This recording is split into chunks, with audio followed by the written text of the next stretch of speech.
Okay, good evening, ma'am. I'm Arden Elizabeth Casili from BSN2C Group 5, and today I'm going to do the return demonstration of assisting a normal spontaneous delivery. Okay, I will now proceed to prepare the materials and equipment. Here is a Premi Gravida set. It consists of two Kelly forceps.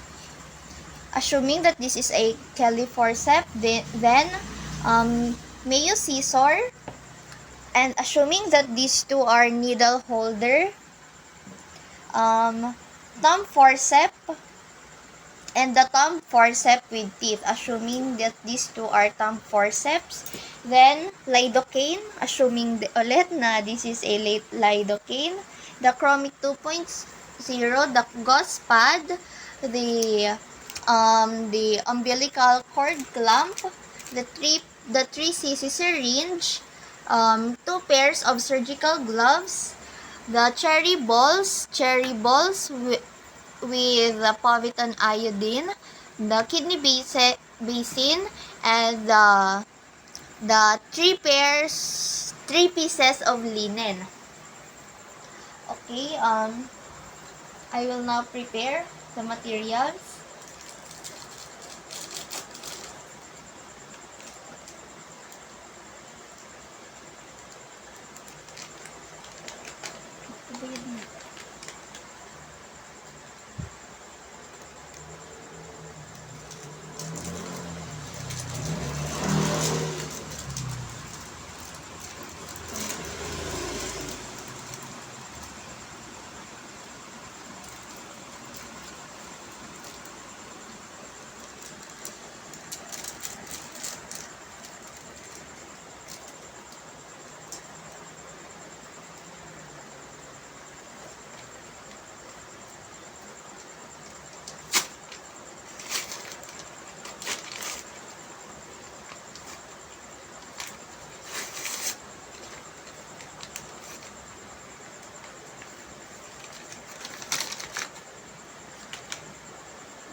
Okay, then I will now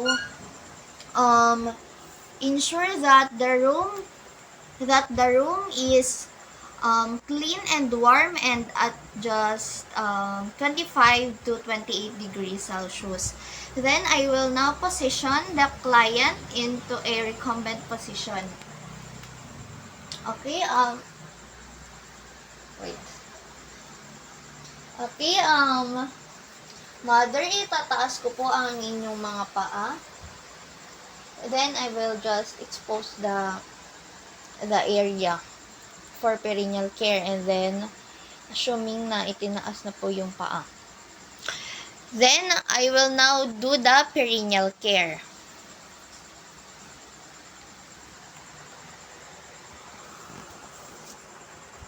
Pinas mo.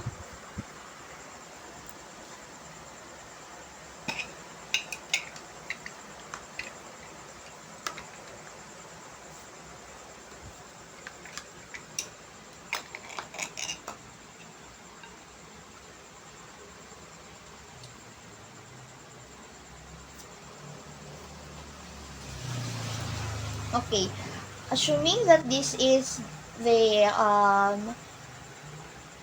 cherry balls with povidone iodine or betadine, then I will start with the symphysis pubis area.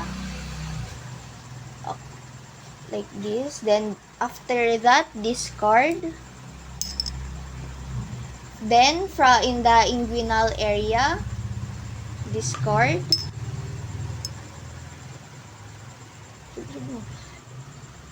Inguinal area. Then the labia majora,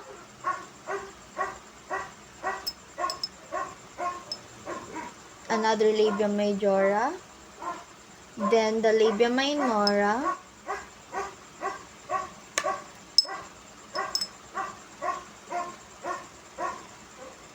and the vaginal opening. And lastly, the anus.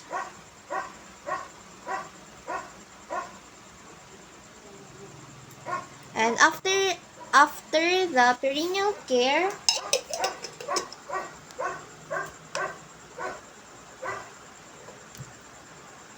assuming that malinis yan. After the perineal care, I will now provide emotional support by asking the mother to, if for example, mother, gusto mo po ba na nandito yung husband mo po? And then I will now put on personal protective equipments like the PPE, the mask, then the head cup. Then I will now wash my hands, and then I'm going now to put on 2 pairs of surgical gloves. Assuming that I'm washing my hands, then I will now put on the surgical gloves. Pakita mo kamay ko. Okay, mali po ma'am yung size ng aking gloves. Mali po kasi yung nabili. Okay, I will start here.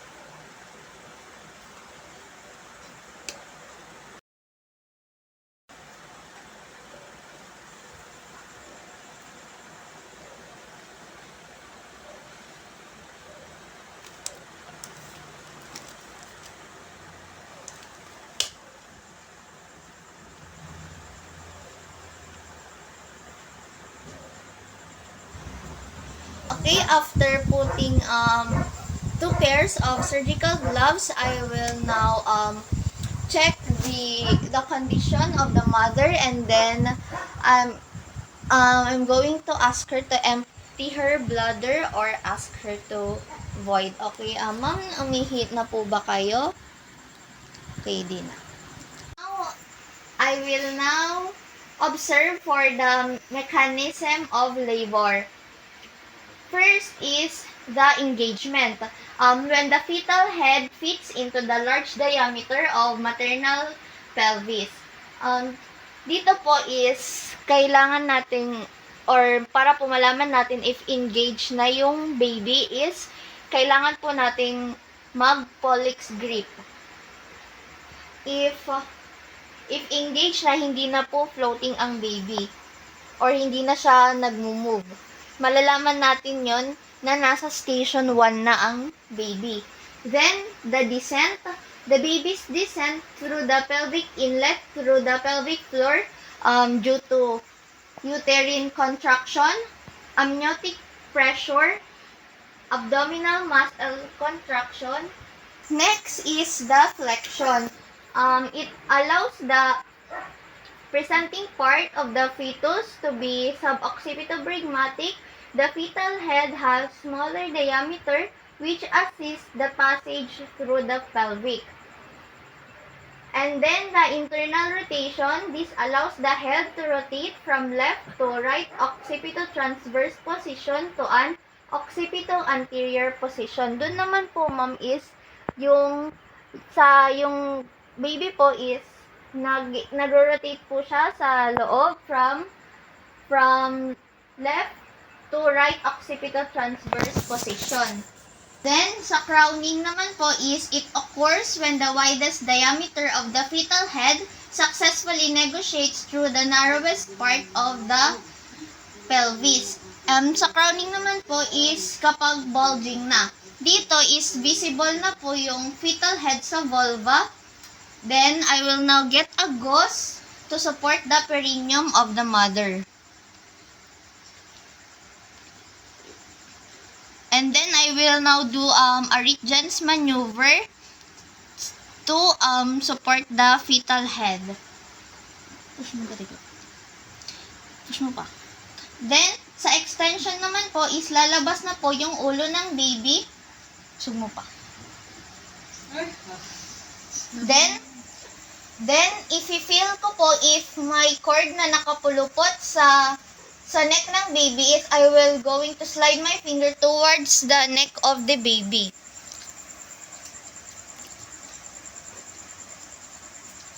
Then, yung position naman po ng baby nung lumabas is right occipito-posterior. Then, next is the external rotation. The baby externally rotates to the face or right or the left medial thigh of the mother. I-rotate mo baby, shoulder ka baby. Right.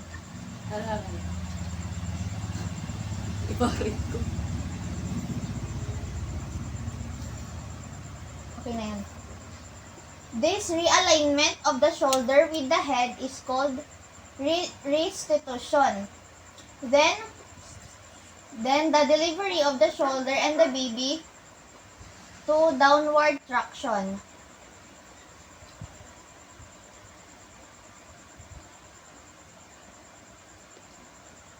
Then, complete na ang delivery ng baby. I will now place the baby into the mother's abdomen in a prone position. Then I will announce the gender and the time of birth. Then I will now do the immediate drying.